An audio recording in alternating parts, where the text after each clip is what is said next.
J'espère que vous allez bien. Commençons cet épisode 7 d'Espace Foot par une information concernant la disparition tragique de l'ancien joueur de Nantes, Emiliano Sala. Comme vous le savez, ça fait déjà quelques années de cela, plus précisément en janvier 2019, que ce dernier a disparu lors d'un accident d'avion. Et après les enquêtes, il en ressort de nouvelles informations comme quoi Emiliano Sala a été justement intoxiqué avant même l'accident. On peut constater dans un nouveau rapport concernant justement cet accident qui conduit à la mort d'Emiliano Sala et de David Ibbotson, qui révèle que le cockpit justement contenait de monoxyde de carbone, un gaz inodore et très toxique. Donc de plus, l'avion justement serait disloqué en vol avant l'impact sur la mer. Donc voilà des nouvelles informations qui sont apparues concernant cette affaire. Continuons alors maintenant avec les résultats de l'Europa League qui se sont joués jeudi et justement ceux de l'Europa Conference League. Tout d'abord l'Europa League, on peut voir les différents résultats. Barcelone qui s'est imposé sur le stade de Galatasaray, Lyon qui a fait match nul avec Porto, on peut voir West Ham qui a battu Séville. Vous pouvez faire une arrêt sur image pour voir tous les autres résultats.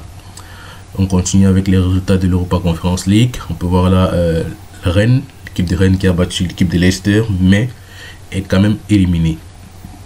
On peut voir Marseille qui a battu l'équipe de Bâle.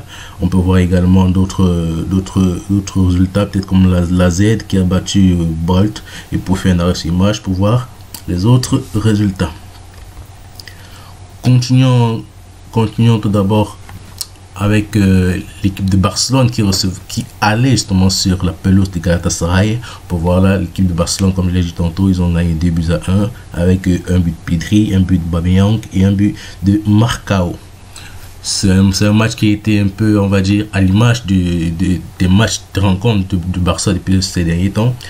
Mais à force de constater que lors de ce match, le Barcelone a quand même été cueilli à froid, car aller jouer en Turquie c'est pas évident avec des jeunes joueurs comme ceux qui composent cette équipe de Barcelone, un peu comme à l'image de Pedri, Gavi, Ferran Torres, etc.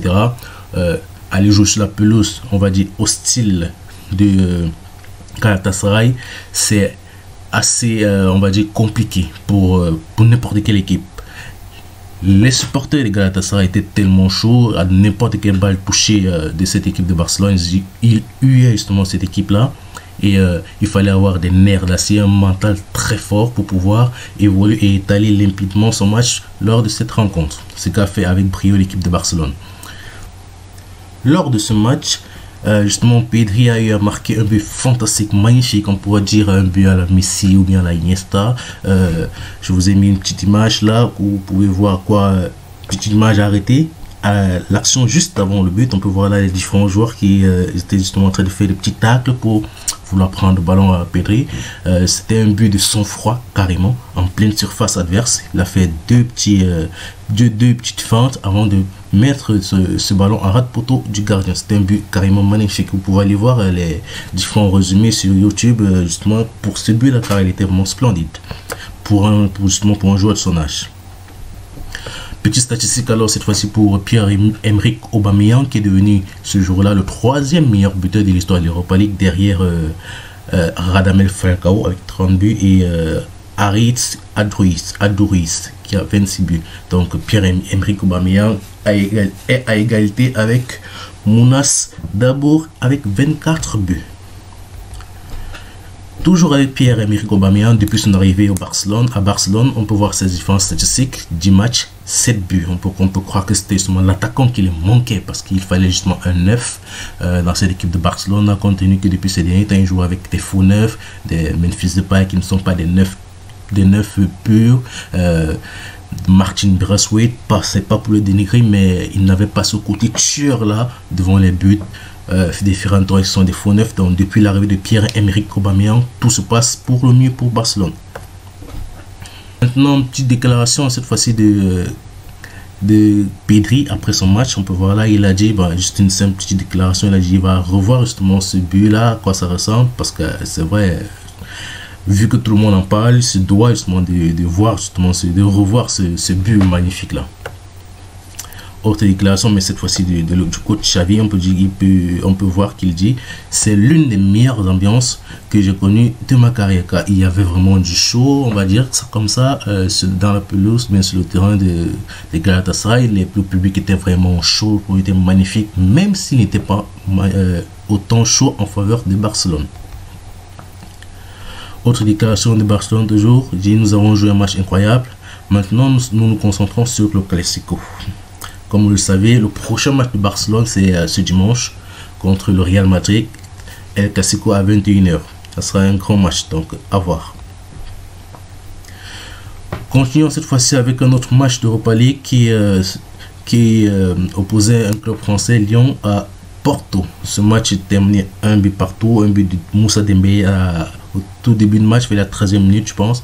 Et un but de Pepe.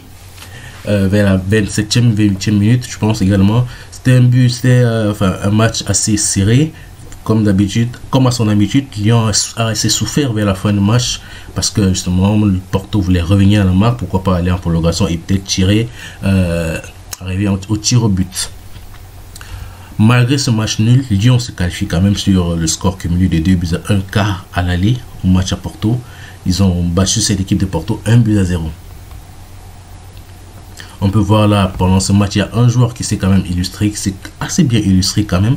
C'est Thiago Mendes, le milieu défensif. Il a touché lors de ce match 98 ballons, 75 passes réussies dans un total de 88%. Là, il a fait 5 dégagements, 4 interceptions et 50% de duels remportés. C'était l'un des Lyonnais les plus en vue cette soirée-là. Continue avec quelques déclarations ici de l'entraîneur. Déjà, il dit Thiago Mendes, justement, c'est Thiago Mendes, il a fait un bon match, pas seulement hier, c'est le milieu de terrain défensif intelligent, donc il peut jouer au défenseur. Il n'est pas lent, il a une bonne vision de jeu. Il était de plus en plus costaud dans les duels hier. Donc vous pouvez voir d'autres déclarations de Peter Bosz. On va pas tout lire. Vous pouvez faire un petit arrêt sur l'image là pour voir le reste. Autre déclaration ici, cette fois-ci toujours de Peter Bosz et de Romain Ferch. Vous pouvez faire un arrêt sur l'image pour voir le reste des déclarations, ainsi que d'autres déclarations comme celui de Karl Toko Ekambi, Camerounais, et Maxence Cacré, qui aussi ont fait quand même une prestation assez convaincante lors de ce match. Alors cette fois-ci du côté de la Conference League, avec une autre équipe française qui jouait, c'était Marseille qui allait sur la pelouse de Bâle, comme vous le savez tous. Après les incidents qui se sont passés au match aller à Marseille, Bâle avait décidé de fermer son parcage visiteur aux supporters de Marseille, mais une information est tombée juste avant le match comme quoi ils acceptaient finalement que les supporters marseillais viendraient supporter leur équipe. Et comme vous pouvez le voir, l'équipe de Marseille a battu cette équipe de Bâle encore une fois 2 buts à 1 avec un but de Under et un but de Valentin Rongier. Et l'un des faits marquants d'entrée de jeu de cette rencontre là, c'était le tifo. Comme vous pouvez voir, le tifo de l'équipe de Bâle, un grand tifo. Un petit détour cette fois-ci du côté du match de Leicester qui allait sur la pelouse de Rennes. Ils ont perdu justement. Match un peu compliqué pour Leicester, 2 buts à 1. Malgré cette victoire de Rennes, Rennes est quand même disqualifié et éliminé de cette compétition, car au score cumulé, on peut voir c'est Leicester qui engrange le plus de buts, 3 buts à 2 au score cumulé. Lors de ce match, on peut voir là Wesley Fofana qui a fait son retour depuis un bon bout de temps. Il s'était blessé, exactement 225 jours d'absence, et lors de son retour, il a marqué son premier but. C'était le seul but de Leicester durant cette rencontre. Toujours avec la Conference League, on peut voir là Bruno Genesio qui après le match, il a eu à faire une petite déclaration. Il nous manque justement, il nous a manqué de la maturité, de l'efficacité et de la VAR. Pourquoi la VAR? Parce que comme vous pouvez le voir sur l'image précédente, il y a eu un penalty qui n'a pas été sifflé pour l'équipe de Rennes juste avant le match.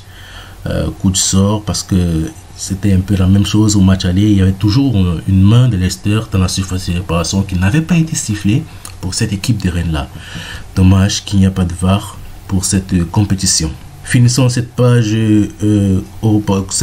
Europe avec les différents qualifiés en quart de finale de Champions League, Europa League et Europa Conference League. Commençons d'abord avec la Champions League. On peut voir là, il y a les grosses affiches, un peu comme Chelsea qui affrontera le Real Madrid, le remake, et Manchester City qui affrontera Atlético de Madrid, ou alors le Bayern qui affrontera Villarreal et Benfica qui affrontera Liverpool. Pour l'Europa League, on aura des matchs Leipzig contre l'Atalanta, l'Eintracht Francfort qui affrontera Barcelone, West Ham qui affrontera l'Olympique Lyonnais et les Rangers qui affronteront Braga. On peut voir là les qualifiés également pour la Conference League. On a Leicester qui affrontera PSV, Vitesse Arnhem avec contre la Roma. Revenons un peu sur le match de Champions League, quart de finale qui opposera Chelsea contre justement le Real Madrid. Une petite statistique justement pour Thomas Tuchel qui est l'entraîneur de Chelsea. Ça fait déjà 6 confrontations que Thomas Tuchel n'a jamais perdu face au Real. Est-ce que cette statistique pourra être rompue cette saison ou alors pourra continuer? Toujours avec Thomas Tuchel, pour voir là qu'après ses 50 matchs en Ligue des Champions, ses 50 premiers matchs en Ligue des Champions, il est l'entraîneur qui a eu le plus de victoires sur ces 50 matchs là. Il dépasse ainsi Pep Guardiola qui a 30 victoires et Zinedine Zidane qui a 31 victoires. Fermons cette page Europe et ouvrons les pages championnat en commençant avec quelques informations du côté de Paris. On peut voir là Kylian Mbappé d'abord a été élu joueur du mois en Ligue 1 Uber est totalement mérité car c'est lui qui porte à bout de bras cette équipe de PSG. C'est lui qui est la tête, on va dire tête et les épaules de cette équipe de PSG. S'il n'est pas là, le PSG montre toute une autre figure. Quand il est là, le PSG fonctionne très bien. Félicitations à lui. Autre information, cette fois-ci toujours du côté de Paris, mais maintenant concernant Lionel Messi. Apparemment, il n'aurait pas participé à ses entraînements hier parce qu'il était malade, et aujourd'hui on verra si il pourra être présent dans le cours pour affronter l'AS Monaco. Autre déclaration toujours sur Lionel Messi, mais cette fois-ci déclaration de Daniel Alves au micro de ESPN. Il dit, je cite, j'espère que Lionel Messi pourra revenir au Barça. Pour moi, il ne s'amuse pas. Il n'est pas là où il devrait être là-bas. Je vais dire quelque chose que Léo m'a toujours dit. Où serais-tu mieux qu'ici? Et il a raison. Je l'ai vécu. Ça, c'est une déclaration de Daniel Alves sur on va dire, son ami Lionel Messi compte tenu de sa situation au Paris Saint-Germain. On va continuer toujours avec des informations de la France, mais cette fois-ci du côté de Monaco. On parle ici du mercato. Le Real Madrid et l'AS Monaco ici ont trouvé justement un accord avec Aurélien Tchouaméni sur un montant de 50 millions plus 15 millions de bonus. Ça, c'est d'après Ramon et Alvarez. Toujours avec Daniel Alves. Daniel Alves a eu à faire certaines déclarations ces derniers temps sur Karim Benzema, joueur du Real Madrid, compte tenu de sa performance qu'il a eu à faire face au match retour contre le PSG. Et cette fois-ci, il dit encore, je cite, j'aime Karim Benzema depuis l'OL. Il ressemble à Ronaldo El Fenomeno sur certains aspects. Maintenant, il est devenu l'un des plus grands du Real Madrid. Il faut admirer ça. Félicitations à lui parce que c'est pas évident, c'est pas toujours évident de voir un joueur on va dire, de l'équipe adverse rivale historique encenser un joueur adverse. Maintenant, autre information, mais cette fois-ci du côté de la PL, on va parler un peu des deux équipes en forme cette temps-ci du côté de la PL, Manchester City et Liverpool qui se livrent un combat ardu en tête de classement pour être champion de Première Ligue. On peut voir là les différents calendriers de ces deux équipes pour les prochains matchs qui arrivent. Déjà pour Liverpool, ils auront un match d'abord à l'aller Benfica. Le 10 avril, ils joueront contre Manchester City en PL. Après, il y aura le retour à Benfica. Mais pour Manchester City, on aura le 6 ou 5 avril, on aura le match aller contre l'Atlético de Madrid. Le 10 avril, on aura justement cette rencontre là contre Liverpool en PL. Et le 13 avril, le retour. Tous ces matchs-là pourront déterminer justement qui pourra être vainqueur de cette PL-là en fin de championnat. Voyons maintenant les différents programmes des 5 championnats. Commençons d'abord par le programme de Ligue 1. Comme vous le savez, vendredi, hier, il y a eu un match à 21 h, Saint-Etienne qui jouait contre 3. Aujourd'hui, nous avons 2 matchs. Lens qui joue contre Clermont, Nantes. On a des gros matchs un peu dimanche comme Marseille-Nice. On a comme Monaco qui reçoit l'équipe du PSG pour faire un reste des matchs, pour voir tout le reste des rencontres. Du côté de l'Angleterre, jeudi, il y avait Everton qui jouait contre Newcastle, Arsenal qui jouait mercredi contre Liverpool, et samedi, aujourd'hui, on a Aston Villa qui joue contre Arsenal encore, et vous pouvez faire un petit arrêt sur image pour voir tout le reste des confrontations. Au niveau du côté de la Liga, comme on l'a dit tantôt, dimanche, demain le 20 à 21 h, le Real Madrid justement accueille cette équipe Barcelone là. On va voir, et il y a Mallorca qui joue contre le Espagnol Barcelone, il y a Real Betis qui va sur la pelouse de Celta. Petit arrêt sur image pour voir justement le reste des confrontations.